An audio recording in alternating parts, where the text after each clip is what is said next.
احسان کی چوتھی صورت یہ ہے کہ قیدی کو بلا کسی فدیے اور معاوضے کے یوں ہی رہا کر دیا جائے۔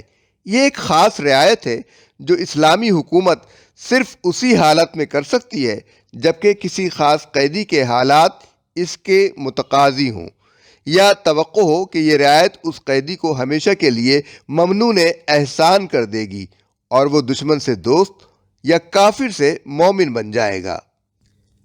اس کی ایک مثال یہ ہے کہ جنگ بدر میں قریش کے دوسرے سرداروں کے ساتھ خود رسول اللہ صلی اللہ علیہ وآلہ وسلم کے داماد ابو العاص گرفتار ہو کر آتے ہیں۔ حضرت زینب رضی اللہ تعالی عنہ بنت رسول اللہ صلی اللہ علیہ وآلہ وسلم کے شوہر تھے۔ سن 7 ہجری تک یہ کافر رہے۔ بعد میں انہوں نے اسلام قبول کر لیا۔ عام قیدیوں کی طرح انہیں بھی بند کر دیا جاتا ہے۔ ان کے پاس فدیہ ادا کرنے کے لیے مال نہیں ہوتا تو حکم ہوتا ہے کہ گھر سے منگا کر دو ورنہ قید رہو۔ وہ اپنی بیوی یعنی رسول اللہ صلی اللہ علیہ وسلم کی بیٹی حضرت زینب رضی اللہ تعالی عنہ کو پیغام بھیجتے ہیں اور ان کے پاس شوہر کے فدیے میں ایک قیمتی ہار آتا ہے جو حضرت خدیجہ رضی اللہ تعالی عنہ زوجہ رسول اللہ نے ان کے جہیز میں دیا تھا۔ ہار کو دیکھ کر آپ صلی اللہ علیہ وآلہ وسلم کو اپنی رفیقہ حیات کی یاد تازہ ہو جاتی ہے اور بے اختیار آنسو نکل آتے ہیں۔ تاہم خود اپنے اختیار سے فدیہ معاف نہیں کرتے۔ عام مسلمانوں سے اجازت مانگتے ہیں کہ اگر تم پسند کرو تو بیٹی کو اس کی ماں کی یادگار واپس کر دی جائے، اور جب عام مسلمان اس کی اجازت دے دیتے ہیں اس وقت رسول اللہ صلی اللہ علیہ وآلہ وسلم کے اپنے داماد کو بغیر فدیے کے رہائی نصیب ہوتی ہے۔ طبری، ابو داؤد۔ گویا خاص حالات ہوں تو ایسا کیا جاتا ہے، ورنہ ظاہر ہے دشمن قوم کے کسی شخص کو اس لیے چھوڑ دینا کہ وہ پھر ہم سے لڑنے آ جائے کسی طرح بھی تقاضائے مصلحت نہیں ہو سکتا۔ اس لیے فقہائے اسلام نے بالعموم اس کی مخالفت کی ہے اور اس کے جواز کے لیے یہ شرط لگائی ہے کہ اگر امام مسلمین قیدیوں کو یا ان میں سے بعض کو بطور احسان چھوڑ دینے میں مصلحت پائے تو ایسا کرنے میں کوئی مضائقہ نہیں ہے۔ السیر الکبیر۔ نبی صلی اللہ علیہ وآلہ وسلم کے عہد میں اس کی بہت سی نظیریں ملتی ہیں اور قریب قریب سب میں مصلحت کا پہلو نمایاں ہے۔ جنگ بدر کے قیدیوں کے متعلق آپ صلی اللہ علیہ وآلہ وسلم نے فرمایا، اگر مطعم بن عدی زندہ ہوتا اور وہ مجھ سے ان گھناؤنے لوگوں کے بارے میں بات کرتا تو میں اس کی خاطر انہیں یوں ہی چھوڑ دیتا۔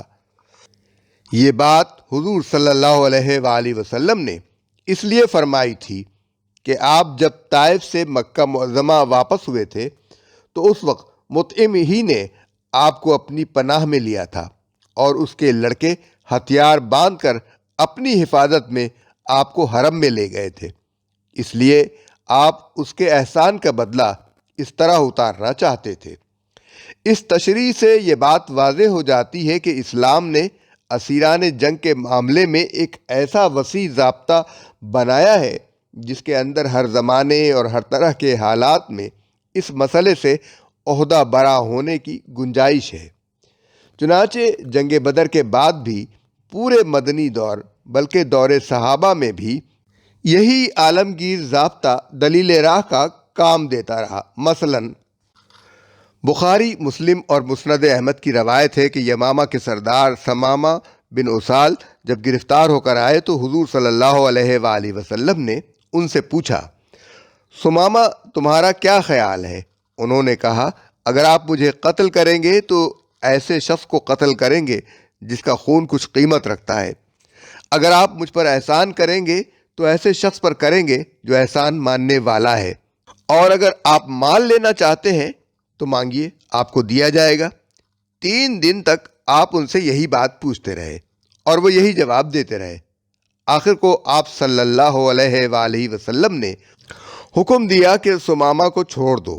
رہائی پاتے ہی وہ قریب کے ایک نخلستان میں گئے، نہا دھو کر واپس آئے، کلمہ پڑھ کر مسلمان ہوئے اور عرض کیا، آج سے پہلے کوئی شخص میرے لیے آپ سے اور کوئی دین آپ کے دین سے بڑھ کر مبغوض نہ تھا، مگر اب کوئی شخص اور کوئی دین مجھے آپ سے اور آپ کے دین سے بڑھ کر محبوب نہیں ہے۔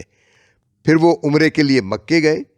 وہاں قریش کے لوگوں کو نوٹس دے دیا کہ آج کے بعد کوئی غلہ تمہیں یمامہ سے نہ پہنچے گا جب تک محمد صلی اللہ علیہ وآلہ وسلم اجازت نہ دیں۔ چنانچہ انہوں نے ایسا ہی کیا اور مکہ والوں کو حضور صلی اللہ علیہ وآلہ وسلم سے التجا کرنی پڑتی کہ یمامہ سے ہمارے غلے کی رسد بند نہ کرائیں۔ بنی قریظہ کے قیدیوں میں سے آپ نے زبیر بن باتا اور عمرو بن سعد یا ابن سعودہ کی جاں بخشی کی۔ زبیر کو اس لیے چھوڑا کہ اس نے جاہلیت کے زمانے میں جنگ بواس کے موقع پر حضرت ثابت بن قیس انصاری کو پناہ دی تھی، اس لیے آپ نے اس کو حضرت ثابت کے حوالے کر دیا تاکہ اس کے احسان کا بدلہ ادا کریں۔ اور عمرو بن سعد کو اس لیے چھوڑا کہ جب بنی قریظہ حضور صلی اللہ علیہ وآلہ وسلم کے ساتھ بدعہدی کر رہے تھے، اس وقت یہی شخص اپنے قبیلے کو غداری سے منع کر رہا تھا۔ کتاب الاموال ابو عبید۔ غزوہ بنی المستلق کے بعد جب اس قبیلے کے قیدی لائے گئے اور لوگوں میں تقسیم کر دیے گئے، اس وقت حضرت جویریہ رضی اللہ تعالی عنہا جس شخص کے حصے میں آئی تھیں اس کو ان کا معاوضہ ادا کر کے آپ نے انہیں رہا کرایا، پھر ان سے خود نکاح کر لیا۔ اس پر تمام مسلمانوں نے یہ کہہ کر اپنے حصے کے قیدیوں کو آزاد کر دیا کہ یہ اب رسول اللہ صلی اللہ علیہ وآلہ وسلم کے رشتہ دار ہو چکے ہیں۔ اس طرح 100 خاندانوں کے آدمی رہا ہو گئے۔ مسند احمد، طبقات ابن سعد، سیرت ابن ہشام۔ صلح حدیبیہ کے موقع پر مکے کے 80 آدمی تنعیم کی طرف آئے اور فجر کی نماز کے قریب انہوں نے آپ صلی اللہ علیہ وآلہ وسلم کے کیمپ پر اچانک شبخون مارنے کا ارادہ کیا، مگر وہ سب کے سب پکڑ لیے گئے اور حضور صلی اللہ علیہ وآلہ وسلم نے سب کو چھوڑ دیا تاکہ اس نازک موقع پر یہ معاملہ لڑائی کا موجب نہ بن جائے۔ مسلم، ابو داؤد، نسائی، ترمذی، مسند احمد۔ فتح مکہ کے موقع پر آپ نے چند آدمیوں کو مستثنیٰ کر کے تمام اہل مکہ کو بطور احسان معاف کر دیا، اور جنہیں مستثنیٰ کیا تھا ان میں سے بھی 3-4 کے سوا کوئی قتل نہ کیا گیا۔ سارا عرب اس بات کو جانتا تھا کہ اہل مکہ نے رسول اللہ صلی اللہ علیہ وآلہ وسلم اور مسلمانوں پر کیسے کیسے ظلم کیے تھے۔ اس کے مقابلے میں فتح پا کر جس عالی حوصلگی کے ساتھ حضور صلی اللہ علیہ وآلہ وسلم نے ان لوگوں کو معاف فرمایا، اس سے اہل عرب کو یہ اطمینان حاصل ہو گیا کہ ان کا سابقہ کسی جبار سے نہیں بلکہ ایک نہایت رحیم و شفیق اور فیاض رہنما سے ہے۔ اسی بنا پر فتح مکہ کے بعد پورے جزیرۃ العرب کو مسخر ہونے میں 2 سال سے زیادہ دیر نہ لگی۔ جنگ حنین کے بعد جب قبیلہ حوازن کا وفد اپنے قیدیوں کی رہائی کے لیے حاضر ہوا تو سارے قیدی تقسیم کیے جا چکے تھے۔ حضور صلی اللہ علیہ وآلہ وسلم نے سب مسلمانوں کو جمع کیا اور فرمایا، یہ لوگ تائب ہو کر آئے ہیں اور میری رائے یہ ہے کہ ان کے قیدی ان کو واپس دے دیے جائیں۔ تم میں سے جو کوئی بخوشی اپنے حصے میں آئے ہوئے قیدی کو بلا معاوضہ چھوڑنا چاہے وہ اس طرح چھوڑ دے، اور جو معاوضہ لینا چاہے اس کو ہم بیت المال میں آنے والی پہلی آمدنی سے معاوضہ دے دیں گے۔ چنانچہ 6000 قیدی رہا کر دیے گئے، اور جن لوگوں نے معاوضہ لینا چاہا انہیں حکومت کی طرف سے معاوضہ دے دیا گیا۔ بخاری، ابو داؤد، مسند احمد، طبقات ابن سعد۔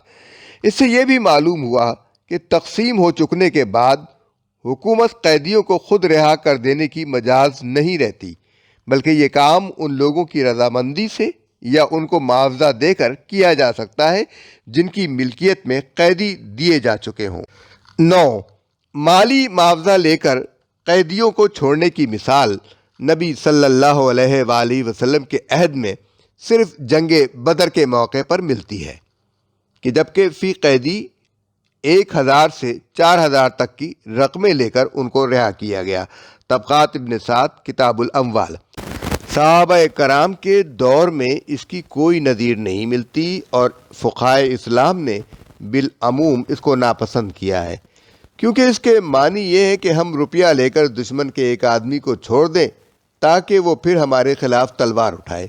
لیکن چونکہ قرآن میں فدیہ لینے کی اجازت دی گئی ہے اور رسول اللہ صلی اللہ علیہ وآلہ وسلم نے ایک مرتبہ اس پر عمل بھی کیا ہے، اس لیے ایسا کرنا مطلقاً ممنوع نہیں ہے۔ امام محمد السیر الکبیر میں کہتے ہیں کہ اگر مسلمانوں کو اس کی ضرورت پیش آئے تو وہ مالی معاوضہ لے کر قیدیوں کو چھوڑ سکتے ہیں۔ کوئی خدمت لے کر چھوڑنے کی مثال بھی جنگ بدر کے موقع پر ملتی ہے۔ قریش کے قیدیوں میں سے جو لوگ مالی فدیہ دینے کے قابل نہ تھے، ان کی رہائی کے لیے حضور صلی اللہ علیہ وآلہ وسلم نے یہ شرط عائد کر دی کہ وہ انصار کے 10 بچوں کو لکھنا پڑھنا سکھا دیں۔ مسند احمد، طبقات ابن سعد، کتاب الاموال۔ نمبر 11، قیدیوں کے تبادلے کی متعدد مثالیں ہم کو نبی صلی اللہ علیہ وآلہ وسلم کے عہد میں ملتی ہیں۔ ایک مرتبہ حضور صلی اللہ علیہ وآلہ وسلم نے حضرت ابو بکر صدیق رضی اللہ تعالیٰ عنہ کو ایک مہم پر بھیجا اور اس میں چند قیدی گرفتار ہوئے۔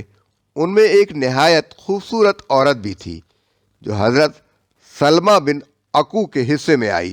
رسول اللہ صلی اللہ علیہ وآلہ وسلم نے باصرار اس کو حضرت سلمہ سے مانگ لیا اور پھر اسے مکے بھیج کر اس کے بدلے کئی مسلمان قیدیوں کو رہا کرایا۔ مسلم، ابو داؤد، طحاوی، کتاب الاموال، لابی عبید، طبقات ابن سعد۔ حضرت عمران بن حسین کی روایت ہے کہ ایک مرتبہ قبیلہ ثقیف نے مسلمانوں کے 2 آدمیوں کو قید کر لیا۔ اس کے کچھ مدت بعد ثقیف کے حلیف قبیلے بنی عقیل کا ایک آدمی مسلمانوں کے پاس گرفتار ہو گیا۔ حضور صلی اللہ علیہ وآلہ وسلم نے اس کو طائف بھیج کر اس کے بدلے ان دونوں مسلمانوں کو رہا کرا لیا۔ مسلم، ترمذی، مسند احمد۔ فقہا میں امام ابو یوسف، امام محمد، امام شافعی، امام مالک اور امام احمد تبادلہ اسیران کو جائز رکھتے ہیں۔ امام ابو حنیفہ کا ایک قول یہ ہے کہ تبادلہ نہیں کرنا چاہیے، مگر دوسرا قول ان کا بھی یہی ہے کہ تبادلہ کیا جا سکتا ہے۔ البتہ اس امر پر سب کا اتفاق ہے کہ جو قیدی مسلمان ہو جائے اسے تبادلے میں کفار کے حوالے نہ کیا جائے۔ اس تفصیل کا اندازہ لگایا جا سکتا ہے کہ جو لوگ قرآن مجید کی اس آیت کا بس یہ مختصر سا مطلب لے لیتے ہیں کہ جنگ میں قید ہونے والوں کو یا تو بطور احسان چھوڑ دیا جائے یا فدیہ لے کر رہا کر دیا جائے، وہ اس بات کو نہیں جانتے کہ جنگی قیدیوں کا معاملہ کتنے مختلف پہلو رکھتا ہے اور مختلف زمانوں میں وہ کتنے مسائل پیدا کرتا رہا ہے اور آئندہ کر سکتا ہے۔